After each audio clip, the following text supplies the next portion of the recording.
Corona virus जैसे HMPV के देश में 14 केस, गुजरात में सबसे ज्यादा 4 केस। कोरोना वायरस जैसे ह्यूमन मेटाम्यू वायरस एचएमपीवी के देश में कुल 14 मामले सामने आए हैं।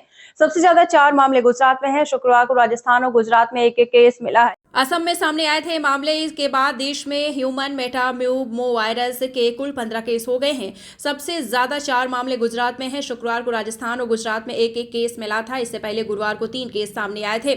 चीन में ह्यूमन मेटाम्यूमो वायरस एचएमपीवी के कारण इस बीमारी के मामले बढ़ रहे हैं। मामलों में बढ़ोतरी से संबंधित हालिया रिपोर्ट के मद्देनजर सिक्किम सरकार ने स्थिति पर बारीकी से नजर रखने के लिए एक एडवाइजरी जारी की है।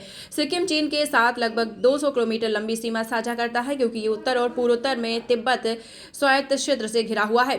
एक वरिष्ठ अधिकारी ने कहा है कि मुख्य सचिव ने हाल ही में स्वास्थ्य और परिवार कल्याण विभाग के साथ बैठक की, ताकि वर्तमान खतरे का आकलन किया जा सके और राज्य की तैयारियों की समीक्षा की जा सके।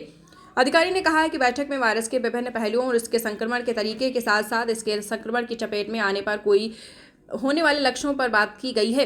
अधिकारी ने कहा है कि स्वास्थ्य और परिवार कल्याण विभाग स्थिति पर लगातार नजर बनाए हुए है। भारत में ह्यूमन मेटाम्यू वायरस एचएमपीवी के मामलों में वृद्धि के बीच केंद्र ने मंगलवार को राज्य से देश में श्वसन संबंधी बीमारियों पर निगरानी की समीक्षा करने को कहा है।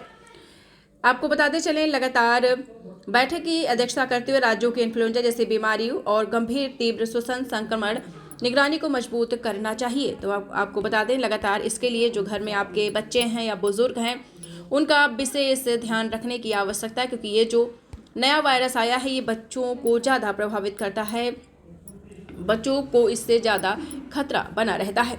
तो आपको बताते चलें, इससे पहले गुरुवार को 3 केस मिले थे। इनमें लखनऊ में 60 साल की महिला, गुजरात के अहमदाबाद में 80 साल का बुजुर्ग और हिम्मतनगर में 7 साल का बच्चा शामिल था।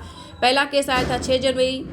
आपको बताते चलें, दूसरा केस 6 जनवरी, तीसरा 6 जनवरी, चौथा 6 जनवरी, पांचवा 6 जनवरी और छठा 6 जनवरी को, सातवां 7 जनवरी, आठवां 7 जनवरी, नौवां केस आया था 8 जनवरी को। तो लगातार इससे आपके बच्चे और बुजुर्गों को विशेष ध्यान बरतने की सलाह दी जाती है, क्योंकि आज जो नया वायरस आया है ये बच्चों को ज़्यादा प्रभावित कर सकता है।